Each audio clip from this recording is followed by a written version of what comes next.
Kolkata, your daily dose of happiness.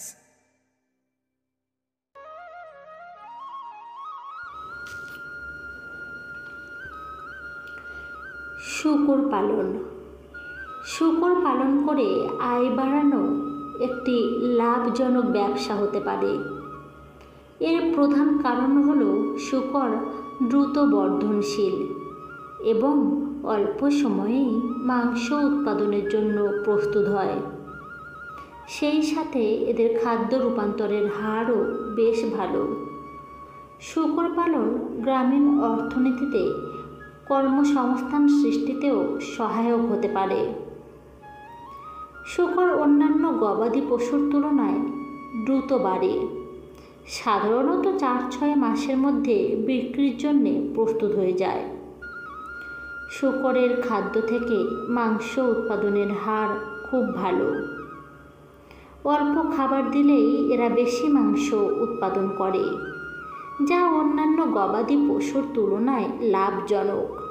শূকরের মাংসের চাহিদা সবসময়ই থাকে, বিশেষ করে উৎসবের সময় এর চাহিদা আরও বাড়ে। অন্যান্য গবাদি পশুর তুলনায় শূকর পালনের জন্য খুব বেশি জায়গার প্রয়োজন হয় না। শূকর পালন শুরু করে খুব বেশি পুঁজির প্রয়োজন হয় না, তাই এটি একটি স্বল্প বিনিয়োগের ব্যবসা। শূকরের মলমূত্র উৎকৃষ্ট সার হিসাবে ব্যবহার করা যায়। তাই তো বলি, সঠিক প্রজাতির যদি শূকর নির্বাচন করা যায়, শূকরকে যদি সবসময় সুষম খাদ্য এবং পরিষ্কার জলের ব্যবস্থা করা যায় এবং এর সঠিক সময়ে চিকিৎসা, নিয়মিত শূকরের থাকার জায়গা পরিষ্কার পরিচ্ছন্ন রাখতে হবে যাতে রোগের প্রাদুর্ভাবের হাত থেকে শূকরকে রক্ষা করা যায়। এছাড়া নিয়মিতভাবে টিকাকরণের ব্যবস্থা করতে হবে, রোগের প্রাথমিক পর্যায়ে শনাক্তকরণ করতে হবে, শূকর বিক্রির জন্য উপযুক্ত বাজার তৈরি করতে হবে। তাই শূকর পালন একটি লাভজনক ব্যবসা হতে পারে যদি সঠিক পরিকল্পনা ও ব্যবস্থাপনার মাধ্যমে এটি করা যায়। এই ব্যবসা শুরু করার আগে সঠিকভাবে পরিকল্পনা তৈরি করা উচিত। নিশ্চয়ই ভাবছেন কেন এত কথা বলছি। হ্যাঁ, আজকের রেডিও কলকাতার চাষবাস অনুষ্ঠানের আলোচিত বিষয় হল আয় বাড়াতে শূকর পালনের নানা দিক।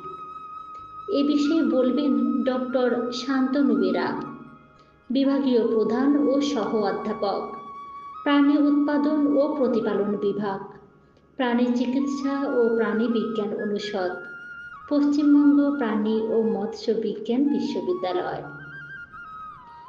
আর রয়েছেন কৃষ্ণেন্দু মণ্ডল, প্রগতিশীল চাষি এবং coordinator, pig farm training and research institute of India.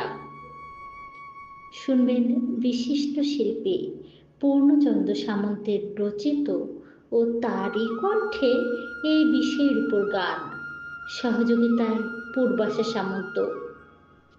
সমগ্র অনুষ্ঠানটি প্রযোজনায় থাকছে বিজয়গড় জ্যোতিষ রায় কলেজ।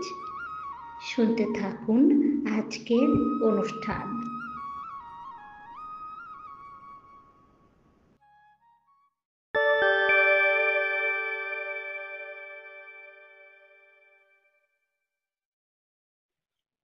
রেডিও কলকাতার সকল শ্রোতা বন্ধুকে অনেক অনেক শুভেচ্ছা ও ভালোবাসা জানিয়ে শুরু করছি আজকের অনুষ্ঠান। শ্রোতা বন্ধুরা, আজ আমাদের অনুষ্ঠানে শুনবেন আয় বাড়াতে শূকর পালনের নানান দিক। এই বিষয়ে আলোচনা করার জন্য বিশেষজ্ঞ হিসেবে আমাদের সাথে রয়েছেন পশ্চিমবঙ্গ প্রাণী ও মৎস্যবিজ্ঞান বিশ্ববিদ্যালয়ের প্রাণী চিকিৎসা ও প্রাণী বিজ্ঞান অনুষদের প্রাণী উৎপাদন ও প্রতিপালন বিভাগের বিভাগীয় প্রধান ও সহ অধ্যাপক ডক্টর শান্তনু বেরা। ডক্টর বেরা, আপনাকে আমাদের অনুষ্ঠানে স্বাগত জানাই। নমস্কার।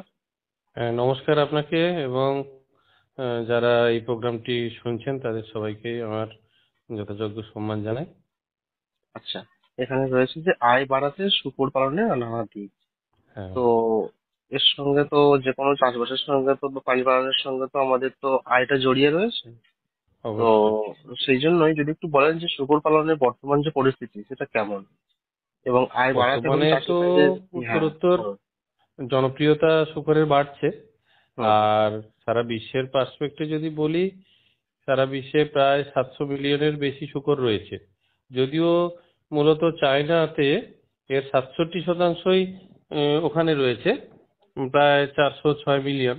কিন্তু আমাদের ভারতবর্ষের অবস্থান 6 নম্বরে, মানে চায়না, তারপরে আমেরিকা, ব্রাজিল, রাশিয়া, কানাডা এবং তারপরে আমাদের দেশ ভারতবর্ষ। আর ভারতবর্ষে স্বাধীনতার পরে যা সংখ্যা ছিল, তখন 1.1 মিলিয়ন শূকর আমাদের দেশে ছিল।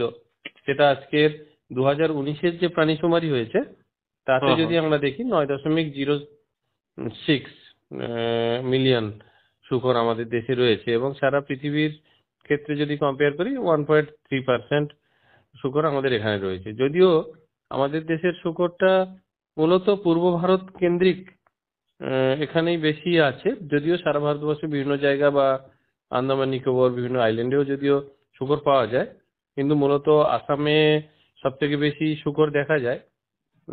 তার সঙ্গে ঝাড়খণ্ড, মেঘালয়, আমাদের রাজ্য পশ্চিমবঙ্গেও শূকরের সংখ্যা যথেষ্ট বাড়ছে এবং চতুর্থ স্থানে রয়েছে বর্তমানে। 0.54 মিলিয়ন শূকর এখানে রয়েছে।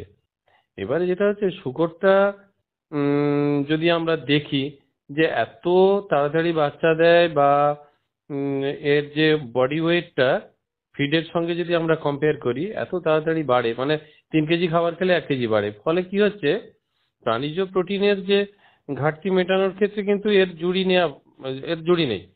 আপনি যদি হুম, পোলট্রির সঙ্গেও কম্পেয়ার করেন, বর্তমান সময়ে কমার্শিয়ালি আমরা পিগকে কিন্তু অনেক বেশি জনপ্রিয় হতে দেখছি। এবং যেটা আমরা দেখেছি যে আমাদের ICMR এর যে রেকমেন্ডেশন আছে, Indian council of medical research, তারা বলছে যে সারা বছরে 10 কেজি 800 মাংস খেতে হবে। তাহলে সেক্ষেত্রে আমাদের এখনো কিন্তু সেই জায়গায় পৌঁছতে পারিনি। এখন আমরা যেটা দেখছি, সারা বছরে 6.82 থেকে বেড়ে একটু বেশি হয়েছে, 7.1 কেজি সারা বছরে অ্যাভেলেবিলিটি হয়েছে। তাহলে সে জায়গায় আচ্ছা, প্রচুর পরিমাণে মাংস উৎপাদন করা দরকার। আজকে হুম, হুম, যেটা আমরা 21-22-এর একটা তথ্য আপনাকে দেই, প্রায় 8.88 মিলিয়ন পিগ আমাদের দেশে স্লটার হয়েছে। এত অনেক সংখ্যা বেড়েছে।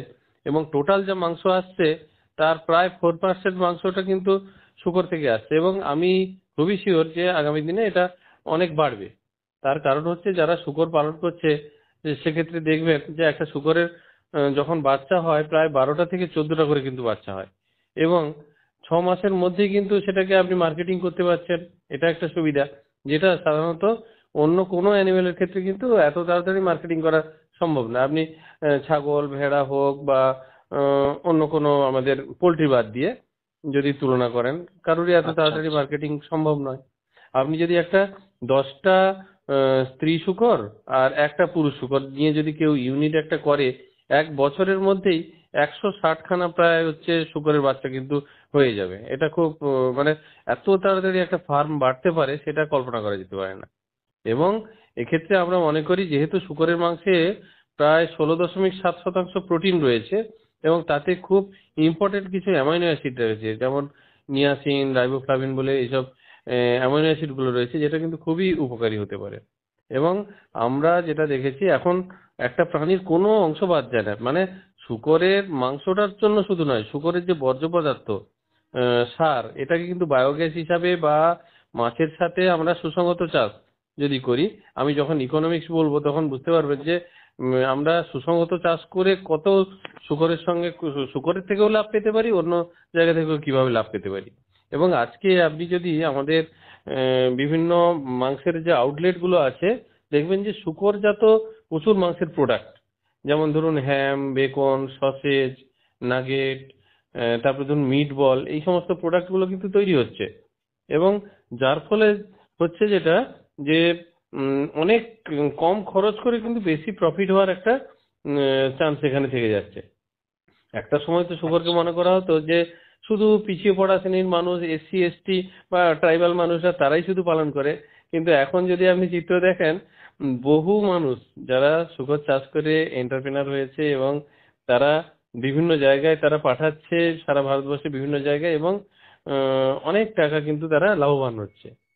এই হচ্ছে আমার কথা। এবং আচ্ছা আচ্ছা। শূকর পালনে খরচ কম। আপনি দেখবেন যে অপ্রচলিত বিভিন্ন খাদ্য যেগুলো আমরা হয়তো নষ্ট হয়ে যায়, সেই খাবারগুলো কিন্তু ঠিকঠাক ভাবে আমরা রেশিও অনুযায়ী যদি মিশিয়ে অনেক কম খরচে খাবার উৎপাদন করে কিন্তু শূকরকে খাইয়ে দিতে পারি আমরা। আচ্ছা আচ্ছা। তাহলে যেমন সুবিধাজনক দিক রয়েছে তেমনি অনেক প্রতিবন্ধকতাও রয়েছে, তাই তো? হ্যাঁ, সে তো রয়েছে। হুম হুম যেমন বলি, আপনি যদি মুরগির সঙ্গে কম্পেয়ার করেন, মুরগির মতন কিন্তু হুম। কমার্শিয়ালি যদি শূকর পালন করতে হয় তাহলে কিন্তু বিভিন্ন ম্যাশ জাতীয় খাবার লাগে। এটা একটা সমস্যা। মানে ম্যাশ জাতীয় খাবার লাগা মানে খরচটা একটু বেড়ে যায়। বেড়ে যাচ্ছে। তাছাড়া আরেকটা জিনিস দেখেছি, আমরা ধরুন গরু ছাগল যে চাষ করি, একই জমিতে কিন্তু গরু ছাগল ভেড়া সব কিন্তু এক জমিতে চড়তে পারে, কিন্তু হুম হুম। শূকর যদি চাষ করেন ওই চারণ ভূমিটা এমন হয়ে যায় সেখানে অন্য প্রাণী চড়তে পারে না, ওই শূকর ছাড়াই ঠিক আর কেউ ঠিক। চড়তে পারে না। এটা একটা সমস্যা। হুম তাছাড়া দেখবেন শূকরের এই যে প্যারাসাইটিক প্রবলেম, বিভিন্ন ধরনের পরজীবী, এটা কিন্তু শূকরের আমি দেখেছি অন্য কোনো প্রাণীর থেকে শূকরের কিন্তু একটু বেশি হয়। হুম হুম। আর আরেকটা যেটা সমস্যা হয়, শূকরের বাচ্চা যেমন বেশি হয় তেমনি দেখবেন যে বাচ্চা হওয়ার সময় মায়ের চাপে বা কোনো কারণে অনেক বাচ্চা কিন্তু মারা যায়। প্রায় 20% মোর্টালিটি 3 থেকে 4 দিনে। ধরুন একটা শূকর 10টা বাচ্চা দিয়েছে, এবারে 3-4 দিনের মধ্যেই দেখা গেল যে 2-3টে বাচ্চা মারা গেছে। তাহলে সেই জায়গাটায় যারা শূকর খামার দেখেন দেখভাল করবেন তাদের কিন্তু একটু বেশি নজর দেওয়া প্রয়োজন। আর তাছাড়া একটা সমস্যা রয়েছে যেটা হচ্ছে ধর্মীয় বিধিনিষেধ।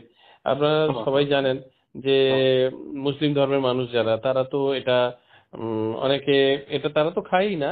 তাছাড়া হুম। অন্যান্য ধর্মেরও অনেকে যারা কিন্তু শুকর মাংস খাওয়াটাকে একটু নিচু চোখে দেখা বা এই ব্যাপারটা কিন্তু এখনো রয়েছে, যদিও তাহলে সেই একটা সামাজিক পরিস্থিতিটা বাধা রয়েছে। হ্যাঁ হ্যাঁ সেটা আস্তে আস্তে চেঞ্জ হচ্ছে।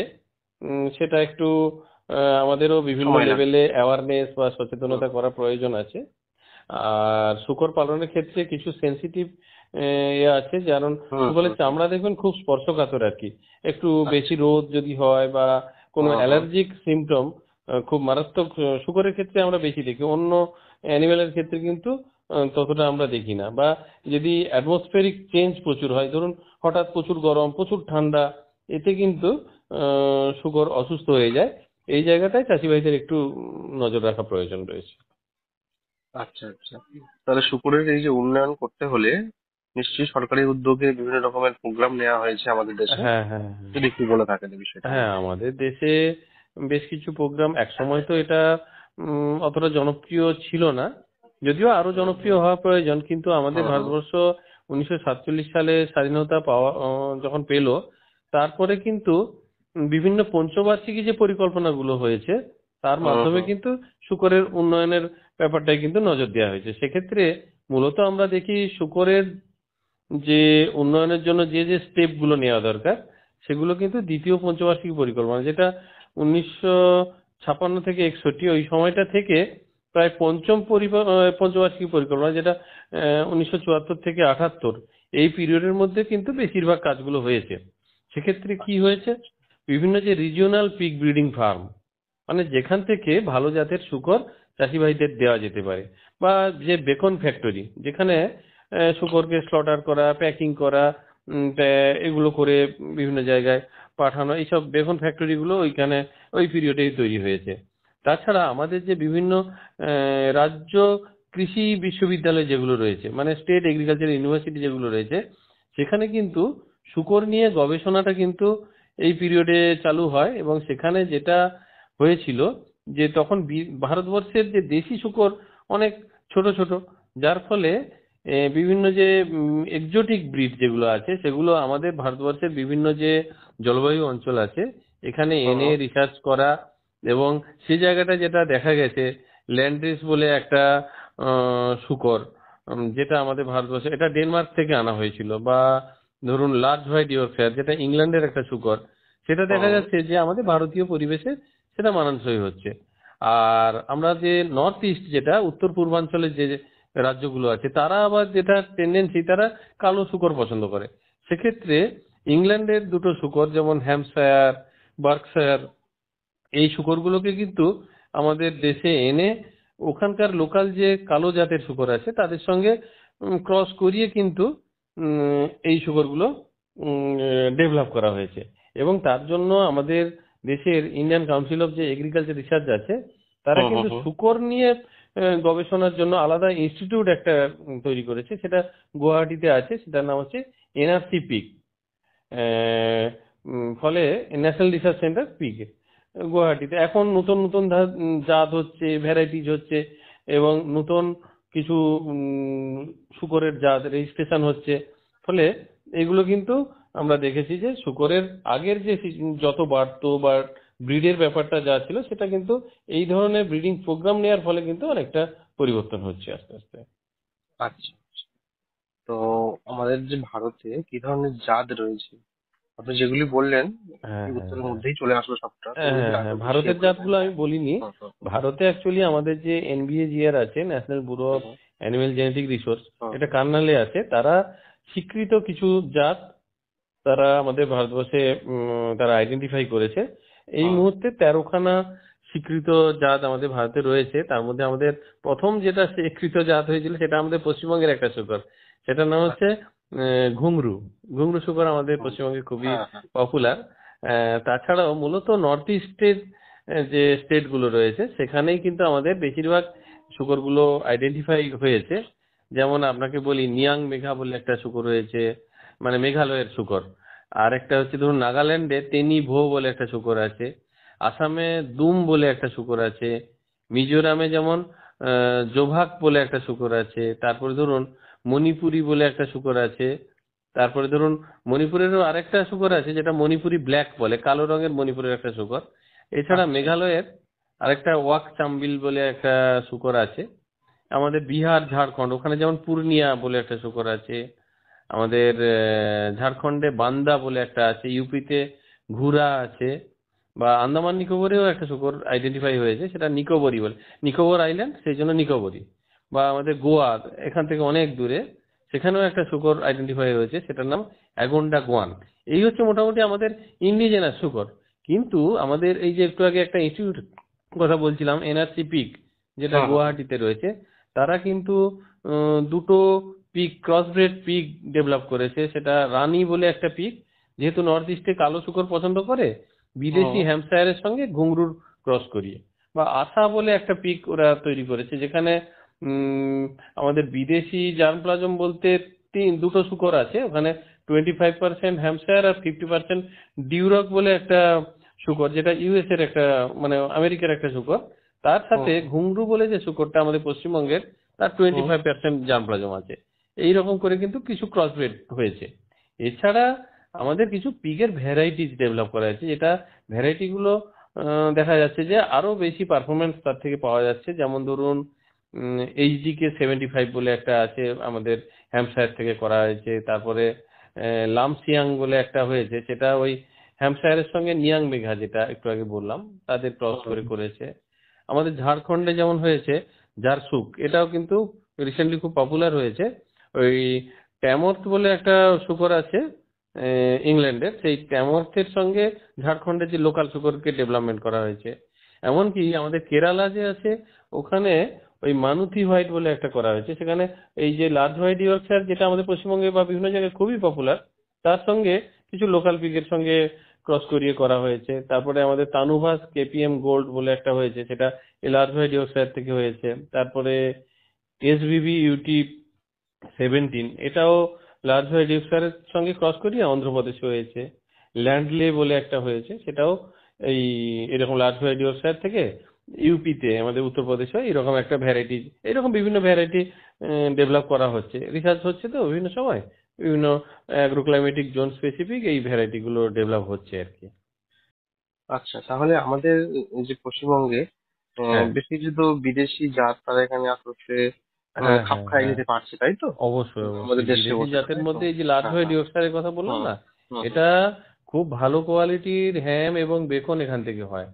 তাছাড়া এই যে ডুরক বললাম, ইউএস এর একটা শুকর। তাছাড়া ইংল্যান্ডের বার্কশায়ার, যেটা আমাদের নর্থ ইস্টে ক্রস ব্রিডিং এর ব্যবহার করা হচ্ছে, খুব ভালো কোয়ালিটির পর্ক হয়। এছাড়া বেকন, যেটা শুকরের আরো একটা ইম্পর্টেন্ট কাট আপ পার্ট, সেটা ট্যামর্থ বলে যে ইংল্যান্ডের শুকরটা, তার থেকে হয়। ডেনমার্কের একটা ওই ল্যান্ডরেস যে শূকরটা আছে খুব ভালো কোয়ালিটির বেকন ওখান থেকে হয়। তাছাড়া আমেরিকান যে Chester white, Hereford, Poland China, এই ধরনের শূকরগুলো কিন্তু আমাদের ভারতবর্ষে বিভিন্ন জোনে কিন্তু ক্রসব্রিডিং বা বিভিন্ন পারপাসে কিন্তু এদেরকে ইউজ করা হচ্ছে। তাহলে বুঝতে পারলাম যে বিভিন্ন মাধ্যমে আমাদের ব্রিডিং প্রোগ্রামের মাধ্যমে বলুন বিভিন্ন রকম ভ্যারাইটি হ্যাঁ হ্যাঁ হ্যাঁ, বর্তমানে ডেভেলপ করা হচ্ছে, ভ্যারাইটি, তাই তো? এতে করে এক্সোটিক ব্রিড। আমাদের অনেক সুবিধাও হচ্ছে, তাই তো? অবশ্যই। আগের আমাদের বেসিক্যালি দেশি শূকর যেগুলো সে তো একদম ছোট বা তার যে বৃদ্ধির হার একেবারে কম। তাহলে হুম একজন হুম চাষি ভাই যখন চাষ করে বেশি বাচ্চা পেতে চাইবে বা তাড়াতাড়ি হুম মার্কেট হুম করতে চাইবে, হুম স্বাভাবিকভাবে জাতের উন্নয়ন না করলে সেটা সম্ভব নয়। হুম হুম হুম। তো একটি খামারে শুকরের যে খামার রয়েছে সেখানে পুরুষ এবং স্ত্রী এটা কিভাবে নির্বাচন করা প্রয়োজন এবং তাদের কেমন বৈশিষ্ট্য থাকা দরকার যদি অবশ্যই একটু বলেন। একটা খামার করতে গেলে কিছু পুরুষ হুম কিছু হুম স্ত্রী হুম থাকবে, এবং এক্ষেত্রে হুম রেশিওটা হচ্ছে 1:10, মানে একটা পুরুষ 10টা স্ত্রী রাখি। যদিও আমি আরো অনেক ফার্মে দেখেছি যেটা একটা পুরুষ পিছু 5টা স্ত্রীও রাখে। আর এক্ষেত্রে পুরুষ যে নির্বাচনটা সেটা খুব গুরুত্ব সহকারে করতে হবে। তা না হলে কি বলুন তো, ধরুন আপনার একটা ফার্মে 10টা স্ত্রী শূকর আছে। এবার 10টা স্ত্রী শূকরের মধ্যে একটা স্ত্রী শূকর খারাপ হলেও বাদ বাকি 9টা শূকর থেকে কিন্তু আপনি পারফরমেন্স ভালো পাবেন। কিন্তু একটা পুরুষ শূকর যদি খারাপ হয় তাহলে দেখবেন যে সবগুলো স্ত্রী শূকরের বাচ্চা কিন্তু খারাপ হচ্ছে। ঠিক ঠিক। ফলে এই পুরুষ শিকড় নির্বাচনের ক্ষেত্রে অনেক বেশি সচেতন হতে হবে। সেক্ষেত্রে কয়েকটা স্ট্যান্ডার্ড আছে, আমি একটু বলে দিই আপনাদের। সেটা হচ্ছে, আমরা তো দেখে নেব যে কোনো শূকর আমরা খামারের জন্য যখন নেব সে সুস্থ হবে, সবল হবে, পেশিযুক্ত হবে এবং তার জেনেটিক্যালি সে যেন উন্নত মানের হয়, সেটা তো আমরা দেখব। তার সাথে সাথে যেটা দেখতে হবে যে অবশ্যই। জন্মের সময় ওই বাচ্চাটার ওজনটা স্ট্যান্ডার্ড কিনা, বা যে মায়ের থেকে ওই বাচ্চাটা হয়েছিল তার যেন 10 বা 12র অধিক বাচ্চা হয়েছে এমন ইয়ে থেকে, মানে লিটার সাইজটা যেন বেশি হয়।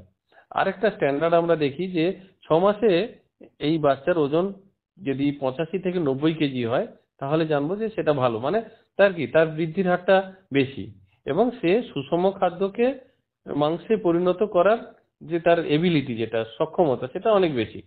ফলে এই জিনিসগুলো দেখে আমরা মোটামুটি সিলেকশন করব, এবং একটু লম্বা হবে, একটু চওড়া হবে, বুকের খাঁচাটা যেন একটু বড় হয় বা পেছনের দিকটা একটু চওড়া হয়, কোনো যেন পায়ে যেন কোনো ডিফর্মিটি না থাকে। বিশেষ করে একটা মেল যখন ব্রিড করবে তার যদি পায়ে কোনো ইনজুরি থাকে সেটা ঠিক নয়, বা কোনো রোগ আছে হুম কিনা, মানে তার যে সিমেন্ট কালেকশন করে একবার দেখে নিতে হবে যে সিমেন্টটার মধ্যে কোনো অ্যাবনর্মাল স্পার্ম হচ্ছে কিনা বা কোনো রোগ ব্যাধি আছে কিনা, সেটা কিন্তু একটু টেস্ট করে নিয়ে তারপরে যদি আমরা ওই মেলটাকে আমরা ব্রিডিং এর কাজে ব্যবহার করি ভালো হয়। এবং প্রথমের দিকে আমরা যেটা বলি যে তাকে 1-2 বার সপ্তাহে ব্যবহার করুন, পরবর্তীতে একটু ব্রিডিং রেটটা তার বাড়ান। না হলে প্রথম দিকে যদি প্রচুর ব্রিডিং করাই সেক্ষেত্রে দেখবেন যে সিমেনের যে কনসেন্ট্রেশন, স্পার্ম কনসেন্ট্রেশন, সেটা কিন্তু কমে যাচ্ছে, ফলে কিন্তু বেশি বাচ্চা দিতে পারবে না। এটা হচ্ছে পুরুষ সিলেকশনের ক্ষেত্রে এই ব্যাপারগুলো দেখতে হবে। আর হুম স্ত্রীর হুম। ক্ষেত্রে এই পুরুষ বাছাইয়ের যে নিয়মগুলো বললাম যে সুস্থ সবল পেশিযুক্ত হবে বা তার পুরো বডি সবগুলোই ওয়েটের থাকতে ব্যাপার, হবে। হ্যাঁ, একই রকম করতে হবে। তার হুম সাথে হুম হুম সাথে আরো একটা জিনিস দেখতে হবে যে মিনিমাম 6টি করে মোট 12টা যেন সুগঠিত বাঁট থাকে। মানে দুটো রোতে আছে, এক একটা রোতে যেন 6টা করে মিনিমাম বাঁট, মানে 6 × 2 মানে 12টা বাঁট যেন হয়, এবং বাঁটগুলো মধ্যে যে দূরত্ব সেটাও যেন সমান হয়। আবার অনেক সময় দেখা যায় কিছু অ্যাবনর্মাল বাঁট থাকে, ধরুন একটু পাকানো অবস্থায় আছে বা অ্যাবনর্মাল, সেক্ষেত্রে কিন্তু সেই স্ত্রী শুকরকে ফার্মের জন্য না রাখাটাই ভালো আর কি। আচ্ছা আচ্ছা। আর একটা স্ত্রী শূকর 10 মাস হলে তারপরে যেন প্রজননের কাজে ব্যবহার করা হয়। মানে তার আগে ব্যবহার করলে কি হয়, আহ, পরবর্তীতে কিন্তু বেশি দিন ধরে ওই ফিমেলটাকে আমরা ব্যবহার করতে পারবো না আর কি খামারে। আচ্ছা আচ্ছা। তো একটু যদি বলে দেন যে প্রজনন পদ্ধতি কেমন হবে এবং কেমন বৈশিষ্ট্য হ্যাঁ থাকা হ্যাঁ হ্যাঁ। প্রয়োজন। শুকরের ক্ষেত্রে দেখবেন একটু টিপিক্যাল টাইপ একটু প্রজননের ক্ষেত্রে, এবং দেখবেন অনেক সময় ধরে আহ, প্রজনন হয় আর কি। সেক্ষেত্রে আমরা তো স্ত্রী এবং পুরুষ দুটোকে তো আলাদা করে রাখি। হুম হুম হুম আমাকে প্রথমে যেটা দেখতে হবে যে স্ত্রী শূকরটা যে গরমে আসছে, গরমে এলে হুম তার কি কি হুম লক্ষণ আসছে, এবং হুম সেটাকে দেখার জন্য কিছু টেস্ট আছে। যেমন ধরুন, দেখবেন যে পিছনের যে যে জনিদারটা সেটা একটু ফুলে যাবে, কিছু মিউকাস বেরোবে, এবং দেখবেন যে অন্য শুকরের উপর সে জাম্প করে উঠছে এবং বারবার মূত্র ত্যাগ করছে। দেখবেন অন্য কিছু খাবার দিলে খেতে চাইবে না, বা গায়ের তাপমাত্রা দেখবেন যে একটু বেড়ে গেছে। এবং একটা খুব সহজে বোঝা যায় যে ওই স্ত্রী শুকরটা হেঁটে এসছে। আপনি যদি পিঠে কেউ মানে হাত দিয়ে চেপে ধরে, তাহলে দেখবেন ওই শুকরটা আর নড়ছে না, ওই স্ত্রী শুকরটা। এটা একটা আমরা বলি হচ্ছে লডোসিস এফেক্ট বলি আর কি, আচ্ছা মানে তাকে চেপে ধরলে সে আর নড়বে না। এবং দেখবেন যে এগুলি কোনো, গরু এবং ছাগলের ক্ষেত্রে প্রায় একই দেখা যায়। হ্যাঁ হ্যাঁ হ্যাঁ হ্যাঁ, এবং দেখবেন কোনো মেল যদি আসে তার কাছে, দেখবেন যে পেছনের লেজ তুলে দাঁড়িয়ে গেছে, লেজ তুলে দাঁড়িয়ে গেছে, এবং দেখবেন যে মুখ দিয়ে দেখবেন যে ঘোত ঘোত করে একটা শব্দ করছে। ঠিক আছে? আচ্ছা আচ্ছা এবং আচ্ছা এক্ষেত্রে আমরা প্রজনন পদ্ধতি বলতে আমরা 3 টাইপের প্রজনন করাই জেনারেলি। একটা হুম গ্রেডিং আপ করাই, যেখানে দেশি ফিমেলের সঙ্গে বিদেশি মেল করাতে পারি। আবার ক্রস হুম ব্রিডিং করানো হয় যদি দুটো বিশুদ্ধ জাত হয়, মানে পিওর ব্রেড যদি মেল আর ফিমেল হয় তাদের মধ্যে করা যেতে পারে। আবার আমরা কি করাই, আউট ক্রসিং করাই। আউট ক্রসিং মানে একই প্রজাতির কিন্তু তাদের মধ্যে রক্তের সম্পর্ক নেই, তাদের মধ্যে যদি আমরা ব্রিডিং করাই তাহলে দেখবেন সেটা আউট ক্রসিং। এই 3টে পদ্ধতিই আমরা মেনটেন করি। প্রয়োজনের যেমন যেখানে প্রয়োজন হয় সেইভাবে আমরা করি। আর প্রজননের কিছু বৈশিষ্ট্য সবার একটু জানা দরকার, যে প্রতি 19 থেকে 23 দিন অন্তর, মানে গড়ে ধরুন 21 দিন অন্তর একটা স্ত্রী হিটে আসবে, এবং সেই হিটটা প্রায় 2 থেকে 3 দিন থাকে। এবং আমরা চাষি ভাইদেরকে বর্তমান সময় সাজেশন করছি যে যখন প্রজনন সময় আসছে, মানে যে হিটের সময়টা আসছে, হিট শুরু হওয়ার 20 থেকে 40 ঘন্টা পরে প্রথমবার তাকে প্রজনন করান, এবং প্রথমবার প্রজনন করানোর 12 থেকে 14 ঘন্টা পরে দ্বিতীয়বার আবার প্রজনন করান। তার কারণ কি বলুন তো, এর যে ওভুলেশন হয়, ওভুলেশন হতে থাকে, এবারে অনেক বাচ্চা দেয় তো, সেক্ষেত্রে একবার ব্রিডিং করার পরে দেখা গেল আবার ওভুলেশন হচ্ছে, তখন দেখা যাচ্ছে পরবর্তীতে ওই ওভামগুলো মানে হচ্ছে না, ফার্টিলাইজ করছে না। সেক্ষেত্রে আমরা যদি দুবার প্রজনন করাই তাহলে বেশি সংখ্যক বাচ্চা দেওয়ার একটা সম্ভাবনা আছে। এবং দেখবেন যে প্রজনন হয়ে গেল, প্রজনন হওয়ার পরে মোটামুটি 112 থেকে 114, আমরা বলি 3 মাস 3 সপ্তাহ 3 দিন, এটা হচ্ছে তার গর্ভাবস্থা থাকে। এবং এই গর্ভাবস্থার পরে তারপরে বাচ্চা হবে, বাচ্চা হওয়ার পরে আবার 45 দিনের একটা মোটামুটি গ্যাপ থাকে, আবার অ্যানিমেলটা গরমে আসে। আবার এই বাচ্চা যখন হয়, মেল হয় ফিমেল হয়, সেক্ষেত্রে আমরা ফিমেল গুলোকে ফার্মে রাখবো, মেল গুলো কয়েকটা সিলেকশন করে বাদ বাকি গুলোকে আমরা ক্যাস্ট্রেশন করে দেবো। সেক্ষেত্রে 2 মাস হয়ে গেলে ধরুন যখন মায়ের থেকে বাচ্চাটাকে ছাড়াবো, সেই সময় মেল গুলোকে আমরা বেশিরভাগ ক্ষেত্রে আমরা খাসি করে দিতে পারি। এই মোটামুটি কিছু প্রজনন ঘটিত বৈশিষ্ট্য বা প্রজনন পদ্ধতি আমরা যদি ঠিকঠাক ভাবে মেনটেন করি, আমার মনে হয় একটা ফার্ম ঠিকঠাক ভাবে মেনটেন হবে। আচ্ছা আচ্ছা। এবং শুকরের ঘর কিভাবে তৈরি করলে সুবিধা হবে আমাদের এই থেকে চালাতে? আমি চাষি ভাইদের বলবো যে ঘরের পেছনে খুব বেশি খরচ না করাই ভালো। আচ্ছা কারণ আমরা মূলত ফাংশনাল যে ইউনিট গুলো আছে তার পিছনে আমরা বেশি খরচ করব। তবুও হুম যারা ধরুন খুব বড় বড় ফার্ম করে, সেক্ষেত্রে কিন্তু একটু শক্ত মজবুত ঘর তারা করতে চায়। হুম এবং হুম আমি সবার জন্যই বলছি যে যে কোনো ঘরই আপনি করুন না কেন, একটু যেন উঁচু জায়গায় হয়। আর শহরের কাছাকাছি হলে কি হয়, মার্কেটিং করতে খুব সুবিধা হয়, এবং ঘরটা যেন কমফোর্টেবল হয় অ্যানিম্যালটার ক্ষেত্রে। এবং শুকর ফার্মে যেটা বড় দিক সেটা হচ্ছে প্রচন্ড গন্ধ হয় শুকরের যে মলটা, হুম ফলে হুম খুব ভালো ড্রেনেজ সিস্টেম দরকার, এবং গ্যাসটা যাতে না ছড়িয়ে পড়ে সেই রকম একটা সিস্টেম করা দরকার। অথবা ইন্টিগ্রেটেড ফার্মিং যদি করা যায়, তার যে মলটা যদি মাছ খেয়ে নেয় বা বাদবাকিটা ঠিকঠাক ভাবে কম্পোস্ট করতে পারি, তাহলে হুম কিন্তু কোনো সমস্যা নেই। এবং শূকরের দেখবেন যে ঘর্মগ্রন্থি কম থাকে, তো ফলে তাপমাত্রা নিয়ন্ত্রণ ব্যবস্থা কম, ফলে সবসময় দেখতে হবে শীতকালে যেন সূর্যালোক ঘরের মধ্যে ঢোকে, আবার গরমকালে তাকে যেন স্নান করানোর জন্য সঠিক ব্যবস্থা থাকে। এবং আমরা মোটামুটি 3 ধরনের পদ্ধতিতে পালন করা হয়। ধরুন মুক্তাঙ্গন পদ্ধতিতে পালন যদি করা হয় সেক্ষেত্রে ঘরটা খুব ছোট, জাস্ট নাইট শেল্টার হিসাবে ঘর থাকলে হলো। আবার অর্ধ মুক্তাঙ্গন পদ্ধতিতে যদি করা হয় সেক্ষেত্রে ঘরের সঙ্গে লাগোয়া একটা জায়গা থাকবে, যখন ইচ্ছে হলো অ্যানিমালটা ঘরের ভিতরে ঢুকলো, যখন ইচ্ছে হলো ঘরের বাইরে এলো। আবার একেবারে আবদ্ধ পদ্ধতি যদি হয় পুরোপুরি ফার্মের মধ্যে একটা জায়গায়, তাকে আমরা বেসিক্যালি কোনো চারণভূমি দিচ্ছি না, ফার্মের মধ্যেই তার 100% ফিডিংটা তার ফার্মের মধ্যেই ব্যবস্থা করতে হবে। এবং সেক্ষেত্রে আমরা যেটা বলি, যেভাবেই ঘর হোক না কেন মোটামুটি নিচের যে অংশটা মানে মেঝেটা যেন খুব শক্ত হয়, যেন না হলে কিন্তু ড্রেনেজ বলুন বা ওই শূকরের যে স্নাউট বলে যে অংশটা, মুখের যে অংশটা আছে সেটা দিয়ে কিন্তু ওই নিচের অংশটা ডিগিং বা খুঁড়ে দেবে। ফলে ইট বালি সিমেন্টের করতে পারলে ভালো হয় আর কি। আর আমাদের সবসময় খেয়াল রাখতে হবে একটা এরিয়া, যে একটা মেল যখন রাখবো, মেলের জন্য মোটামুটি 70 বর্গফুট মতো জায়গা লাগে। আর একটা ফিমেল তার যখন বাচ্চা হয়ে যাচ্ছে, যতক্ষণ মায়ের সঙ্গে থাকছে, প্রায় 80 বর্গফুটের মতো একটা জায়গা আমরা বলি।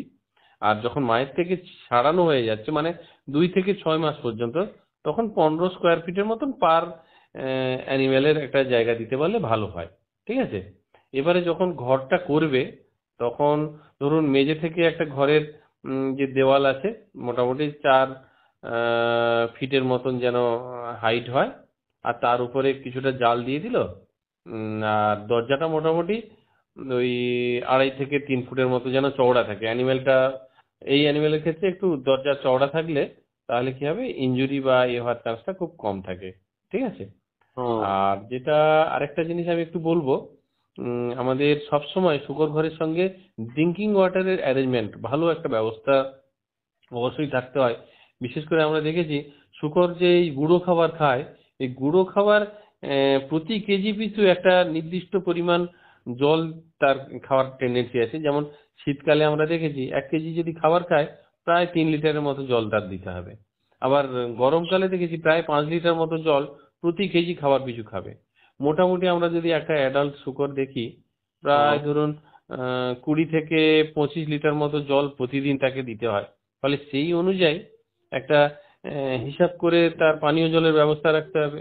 তাছাড়া এই গরমকালে দেখবেন যে তাকে স্নান করাতে হয় রেগুলার, দিনে অন্ততপক্ষে 2 বার স্নান করাতে পারলে খুব ভালো হয়।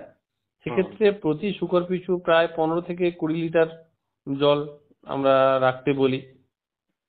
ঠিক আছে, এছাড়া ধরুন একটা ফিডার থাকবে, একটা ড্রিঙ্কার থাকবে, এই অ্যারেঞ্জমেন্ট গুলো যেন ঘরের মধ্যে থাকে, এই আর কি। তবে এই ফিডার বা ড্রিঙ্কার গুলো এমন ভাবেই করতে হবে যাতে শূকর সরিয়ে দিতে না পারে। অনেক জায়গায় দেখায় আয়রন মেড, অনেক জায়গায় সিমেন্ট মেড এই ফিডার বা ড্রিঙ্কার শূকর ঘরে রাখা হয়।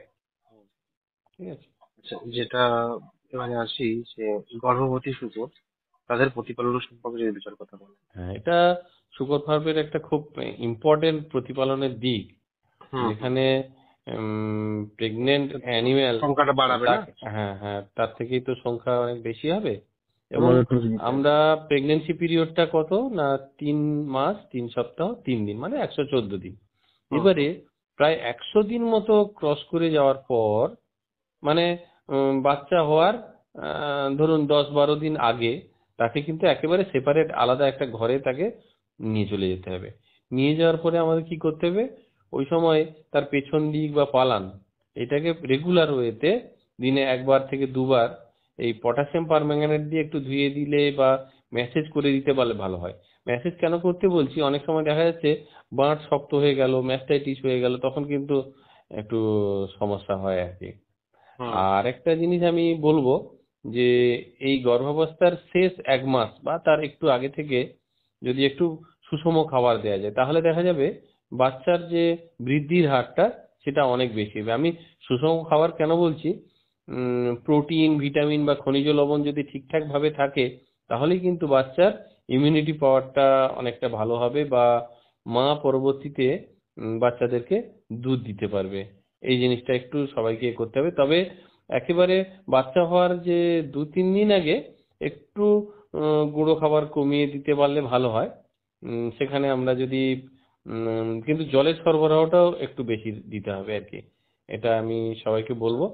আর তার সাথে সাথে হ্যাঁ হ্যাঁ, এবারে বাচ্চা হওয়ার সময় কি বলুন তো, শূকরের অনেকগুলো বাচ্চা হয় তো, হুম দেখবেন হুম যে প্রায় 5 ঘন্টা ধরে শূকরের বাচ্চা হয়। ফলে এই 5 ঘন্টার সময় প্রথম দিকে দেখবেন যে প্রায় 12-20 মিনিট অন্তর একটা একটা করে বাচ্চা হতে থাকে। এবং সেক্ষেত্রে একটা বাচ্চা হলো, তার একটা যে ওই আম্বিলিক্যাল কর্ড থাকে, নাভি রজ্জু বলে, হুম হুম হুম হুম সেখানে প্রায় 1 ইঞ্চি মতো রেখে ওখানে কাটতে হবে, এবং কেটে যদি একটা নট টাইপের মানে একটু গাঁট দিয়ে দেওয়া যায়, হুম তাহলে হুম কিন্তু ভালো হয় আর কি। আর এই সময়টা একটু কেয়ার রাখতে হবে, এবং বাচ্চা হওয়ার প্রায় 2 ঘন্টা পরে ও ফুল পড়ে, সেটাও খেয়াল রাখতে হবে যাতে ফুলটা ওই প্রাণীটা না খেয়ে নেয়, বা ঠিকঠাক ফুল পড়ছে কিনা। মানে অনেক সময় পেটের ভেতরে ফুলটা থেকে গেল, তাহলে ম্যানুয়ালি তাকে বের করতে হবে, বা ডাক্তারবাবুর সঙ্গে পরামর্শ করে হুম। এই চিকিৎসা পরিষেবাটা যাতে পায় তার চেষ্টা করতে হবে। আচ্ছা আচ্ছা। শুকরের খাদ্য এবং অপ্রচলিত যে খাদ্য রয়েছে সেই হুম উপাদান হুম। ব্যবহারের মাধ্যমে কি করে খাবারের খরচটা কমানো যেতে পারে? হ্যাঁ হ্যাঁ, আমি খাবারের ব্যাপারটা খরচটা বলছি। কমলেই তো, হ্যাঁ হ্যাঁ। আরেকটা জিনিস একটু ম্যানেজমেন্টের যেটা ভুলে গেলাম, একটু হুম আপনাকে হুম বলে দেই। এই হুম তো হুম বাচ্চা যেগুলো হয় না, শুকরের হুম দেখবেন বাচ্চার আয়রন ডেফিসিয়েন্সি মানে অ্যানিমিয়া প্রচুর হয়, আর তার সাথে সাথে গ্লুকোজের ঘাটতি হয়। একটু আমি চাষি ভাইদের বলবো যে প্রথম 3-4 দিন তো প্রচুর বাচ্চা মোর্টালিটি হতে পারে। সেক্ষেত্রে হুম অনেক সময় দেখা যাচ্ছে বাটে দুধ নেই, সেই সময় মাকে অক্সিটোসিন ইঞ্জেকশন যেন দেয়। আর মায়ের বাটে ওই ফেরাস সালফেট, যেটা মূলত আয়রন আছে, 1 লিটার হুম জলে 50 গ্রাম মতো ফেরাস সালফেট মিশিয়ে ওই বাঁটগুলো যদি ধুয়ে দেয়, তাহলে দেখবেন যে বাচ্চাগুলোর কিন্তু আয়রন ডেফিসিয়েন্সি হবে না বা অ্যানিমিয়া হবে না। আরেকটা জিনিস করতে হবে, ওই বাচ্চা হওয়ার পরে বাচ্চার যে দাঁতগুলো না সূচের মতো একদম ধারালো থাকে। ফলে হুম ওরা যখন দুধ খায় তখন দেখবেন যে মায়ের ওই বাঁটগুলোতে প্রচুর ইনজুরি হয়ে যায়। ফলে আমরা প্রাথমিকভাবে আমরা বলি 2-3 দিনের মধ্যে ওই 4 জোড়া মানে মোট 8টা, 8টা হচ্ছে ছুঁচ দাঁত থাকে, ওইগুলোকে তুলে দেওয়া দরকার আছে। তাহলে দেখবেন যে মায়ের ওখানে ওরা ইনজুরি করতে পারবে না। এবং বাচ্চাকে যদি মায়ের দুধ না পায় তাহলে একটা অল্টারনেট খাবার দিতে হবে। আর 15-16 দিন হয়ে যাওয়ার পরে কিছু ম্যাশ, যেটা আমি খাবারের ক্ষেত্রে আলোচনা করব, সেই খাবারগুলো যদি ওদেরকে দেওয়া যায় তাহলে ভালো হয়। আর মেলগুলোকে তো ক্যাস্ট্রেশন করাতে হবে। আর কতগুলো জিনিস বাচ্চাদের ক্ষেত্রে করতে হয়, যেমন ধরুন আইডেন্টিফিকেশন। আমরা যারা ইন্স্যুরেন্স করব বা অনেক শূকর হয় তাদেরকে চিনে রাখার জন্য আইডেন্টিফাই করা দরকার। তারা এক্সারসাইজ যাতে করতে পারে, এবং আহ, ধরুন 2 মাসের পরে মায়ের থেকে একটু বাচ্চাকে সরিয়ে নিতে হবে। যাই হোক, এই যে এগুলো তো আমরা ম্যানেজমেন্টাল পার্ট এগুলো করব, কিন্তু একটা শূকরের খামারের সব থেকে বড় খরচ, যেটা একটু আগে আপনি প্রশ্ন করলেন, সেটা হচ্ছে হুম খাবার। মানে একটা খামারের 70% খরচ হচ্ছে খাবারের পিছনে। ফলে আমরা যদি খাবারের খরচ কিছুটা কমিয়ে দিতে পারি, তাহলে কিন্তু চাষিদের লাভ কিন্তু অনেক বেড়ে যাবে। সেক্ষেত্রে আমি দুটো অ্যাঙ্গেলেই আমি বলবো। ধরুন বাচ্চাদের ক্ষেত্রে প্রথম অবস্থায় তো দুধ পাবে, নাহলে দুধ যদি না পায় তাকে একটা মায়ের দুধের বিকল্প দিতে হবে। কিন্তু হুম তারপরেই কমার্শিয়ালি অ্যাভেলেবল কিছু ফিড পাওয়া যায় যারা বড় ফার্ম করবে। সেক্ষেত্রে ছোট অবস্থাতে ক্রিপ ম্যাশ, তারপরে গ্রোয়ার ম্যাশ, তারপরে ফিনিশার ম্যাশ, এগুলো কিন্তু কমার্শিয়ালি পাওয়া যায়। সেক্ষেত্রে ধরুন 2 মাস পর্যন্ত, 15 দিন থেকে 2 মাস, ½ কেজি করে প্রতি বাচ্চা পিছু আমরা দেব খাবারটা। আর 2 থেকে 3 মাস 1 কেজি, 3 থেকে 4 মাস 1 কেজি 250, 4 থেকে 5 মাস 1.5 কেজি করে। এবারে যখন বড় হয়ে যাচ্ছে, যেটা সাউ বলছি মানে ফিমেল, 2.5 কেজি থেকে 3.5 কেজি, আর একটা মেলকে 3 কেজি করে খাবার মোটামুটি আমরা কমার্শিয়ালি দেবো। হুম কিন্তু খরচ কমানোর জন্য আমি বলবো এই কমার্শিয়াল খাবার কিছুটা দেন, তার সাথে সাথে আমরা কিছু যদি কিছু হোমমেড রান্না করা খাবার, যেটা অনেক সময় দেখবেন যে রান্নাঘরের যে ওয়েস্ট মেটেরিয়াল, ধরুন মাছের কাঁটা থেকে শুরু করে অতিরিক্ত খাবার যেটা হয়ে যায়, সেটা আমরা ব্যবহার করতে পারি। বা মাটির নিচে দেখবেন যে যে সমস্ত ফসল হয়, আলু জাতীয় যে ফসলগুলো হয়, কচু জাতীয় যে ফসলগুলো হয়, এগুলো কিন্তু শুকরের খুব ফেভারিট। এই ধরনের খাবার দেওয়া যেতে পারে। যেখানে ধরুন রুটির কারখানা আছে, রুটির কারখানার যে ওয়েস্ট মেটেরিয়াল, সেগুলো দেওয়া যেতে পারে। আর আমি নিজেই কিছু ফার্মে এই সূত্রে যুক্ত রয়েছি। যেখানে হুম আমরা হুম হুম দেখি সাধারণত দেখবেন যে এখন মুরগির মাংস যেখান থেকে বিক্রি হয় সেখানে মুরগির একটা নাড়ি ভুঁড়ি পার্ট থাকে, তাই তো? হুম হুম। এই নাড়ি ভুঁড়ি পার্টের সঙ্গে কিছু হচ্ছে গম ভাঙা মিশিয়ে অনেকে খাওয়াচ্ছে, তাতে কিন্তু খরচটা অনেক কমানো যাচ্ছে। অথবা বর্তমান সময়ে দেখেছি আমি বেশ কিছু জায়গায় গুড়ের সঙ্গে ওই কাসাবা বা ট্যাপিওকার যে রুট যেটা, সেটা কিন্তু মিশিয়ে শুকরকে খাওয়ানো যায়।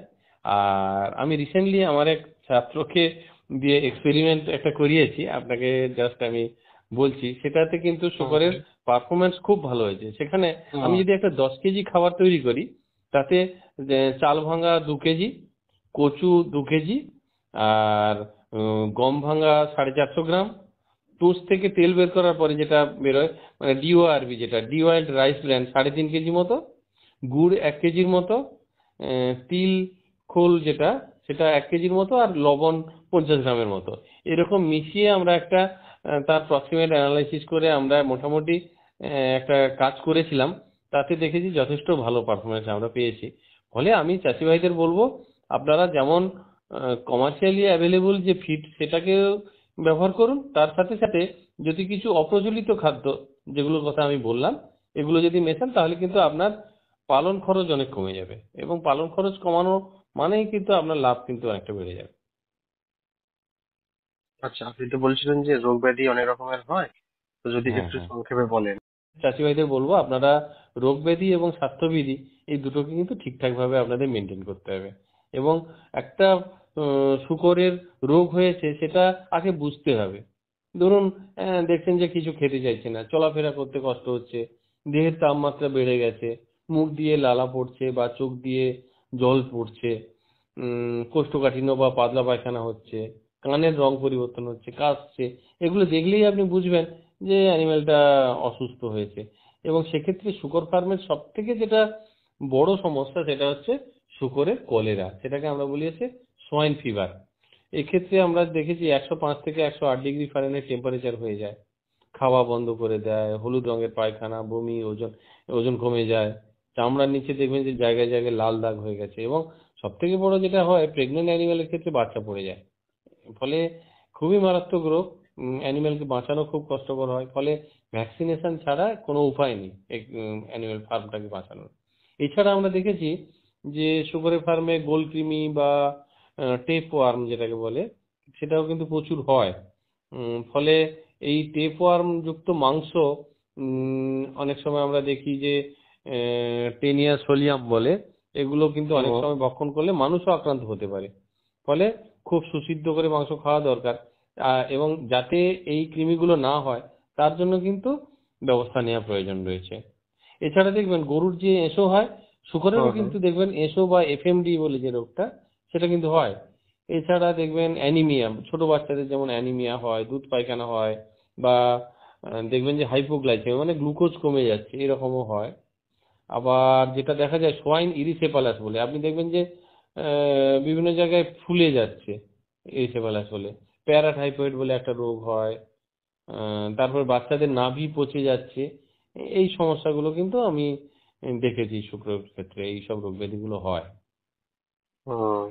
তাহলে আমরা যদি একটু প্রশিক্ষণ নিয়ে নিতে পারি তাহলে কিন্তু আমরা বুঝতে প্রশিক্ষণ পারবো যে নিলে কোন ভালো হয়। সময়, হ্যাঁ, কোন হ্যাঁ, সময় বিশেষ রোগ করে ব্যাধি এই আসতে পারে। হুম স্বাস্থ্যর ক্ষেত্রে আমি বলবো একটু যদি জৈব সুরক্ষা মেনটেন করে, বা রেগুলার কৃমির ওষুধ খাওয়ায়, সোয়াইন ফিভারের ভ্যাকসিন দেয়, বা এক্সট্রিম ওয়েদার থেকে অ্যানিমেলটাকে বাঁচায়, বা একটু ফার্মের বায়োসিকিউরিটি যদি একটু মেনটেন করে, এই যে ফুটপাত রেখে দিল, পোল্ট্রি ফার্মে দেখবেন যে হুম প্রচুর হয়, এটা এদের ক্ষেত্রে যদি একটু দেখা যায়, বা নতুন শূকর কিনে অনেক সময় দেখা যাচ্ছে অন্য শূকরের সঙ্গে মিশিয়ে দিচ্ছে, সেই জায়গাটা মিনিমাম যে একটা কোয়ারেন্টাইন ব্যবস্থা করা, যে আমি নতুন শূকর কিনলাম, তাকে কিছুদিন আলাদা রাখলাম, দেখলাম যে অসুস্থ আছে কিনা, যদি সুস্থ থাকে 20-21 দিন পরে তাকে আমি ফার্মে ঢোকালাম, তাহলে দেখবেন আপনার ফার্মের যে সুস্থ অ্যানিমেল গুলো কিন্তু অসুস্থ হবে না আর কি।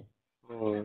তাহলে তো আপনাদের যদি ইউনিভার্সিটির সঙ্গে যোগাযোগ করে অবশ্যই, একটু অবশ্যই, প্রশিক্ষণের জন্য তাদেরকে জানানো হবে, এছাড়াও অবশ্যই, ওদেরকে মাধ্যমে অনেক হেল্প পেতে পারবে, তাই তো আপনাদের সঙ্গে অবশ্যই, যোগাযোগ অবশ্যই থাকলে। হেল্প হেল্প হবে আমাদের আচ্ছা, একটু আয় ব্যয়ের বিশ্ববিদ্যালয়ে। একটা সংক্ষিপ্ত হিসাব যদি আমাদের বলে দেন, একটা ধারণা যদি আমরা পাই, তাহলে আমরা আহ, অপশন শেষ হ্যাঁ, করবো, হ্যাঁ, তারপরে আমরা অন্য হ্যাঁ, পরবর্তী আয় বিষয়ের ব্যয়ের সাথে কথা হিসেব বলবো। আমি একটা ছোট ইউনিটের একটা আয় ব্যয়ের ছোট হিসেব আমি হুম আপনাদের বলি। ধরুন হুম 10টা স্ত্রী শূকর শুকরই আর দুটো পুরুষ শুকর। হুম। এটা হলে আমি একটা ছোট ক্যালকুলেশন এটা করেছি, তাতে দেখেছি যেটা একটা সেট তৈরি এবং তার ইউটেনসিল এইটা মোটামুটি 3,40,000-এর মতো লাগে। এবং সেক্ষেত্রে আমরা যেটা দেখেছি প্রায় মোটামুটি 3,340 স্কোয়ার ফিট মতো জায়গা লাগে। একটা খুব লো কস্ট বা যদি আমাদের ঘর করি প্রায় 100 স্কোয়ার ফিট করে প্রতি স্কোয়ার ফিটে খরচ হয়। সেক্ষেত্রে ইউটেনসিল এবং ওই ঘর করতে প্রায় 3,40,000 টাকা একটা খরচ হয়। এবং তার সাথে যদি আমরা অ্যানিমেলটাকে যেটা কিনবো, একটা ফিমেল শূকর মোটামুটি 5,000 টাকা করে, আর পুরুষ শূকর 6,000 টাকা করে, সেক্ষেত্রে ধরুন প্রায় 62,000 টাকা আমার খরচ হচ্ছে। তাহলে 3,92,000 টাকা হচ্ছে আমরা স্থায়ী মূলধন যেটাকে বলি।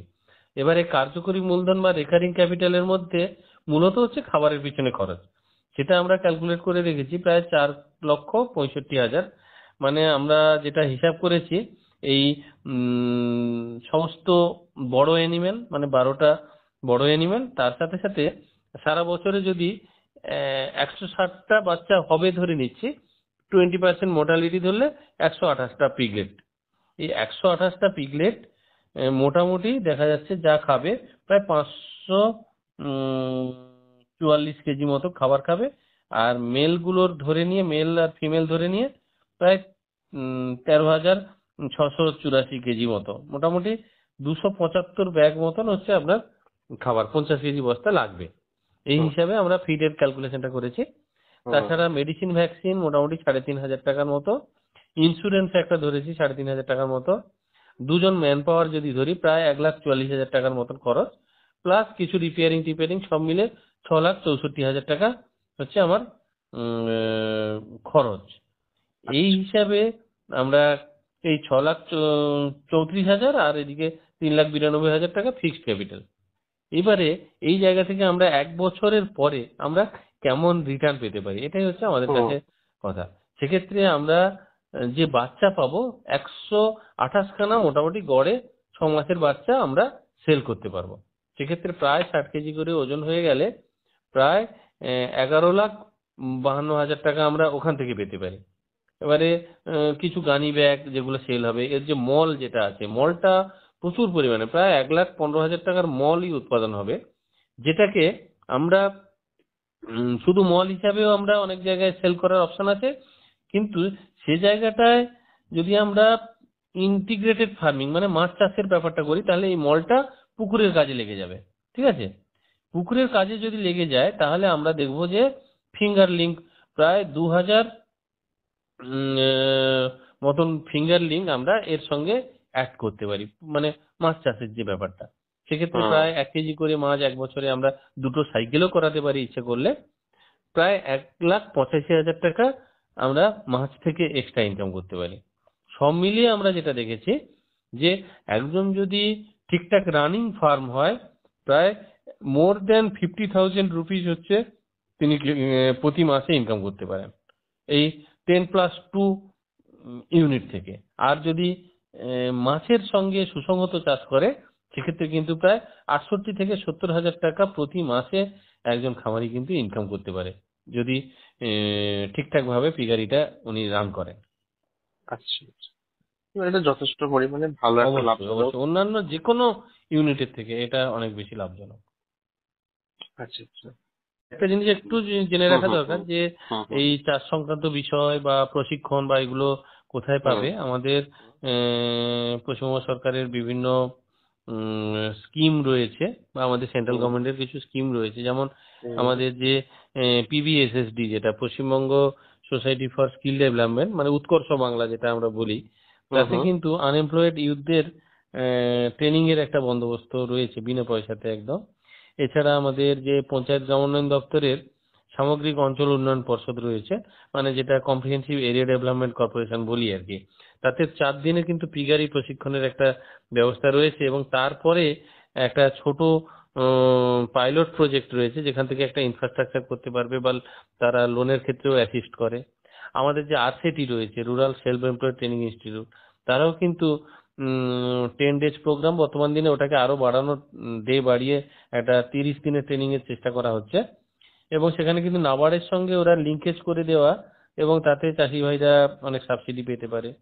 বড় ফার্ম যারা করতে চাইছেন তারা কিন্তু আমাদের যে ministry of skill development and entrepreneurship আছে, তার আওতায় কিন্তু তারা অনেক বেশি টাকা, প্রায় 50 লক্ষ টাকা পর্যন্ত তারা লোন পেতে পারে, এরকম আছে।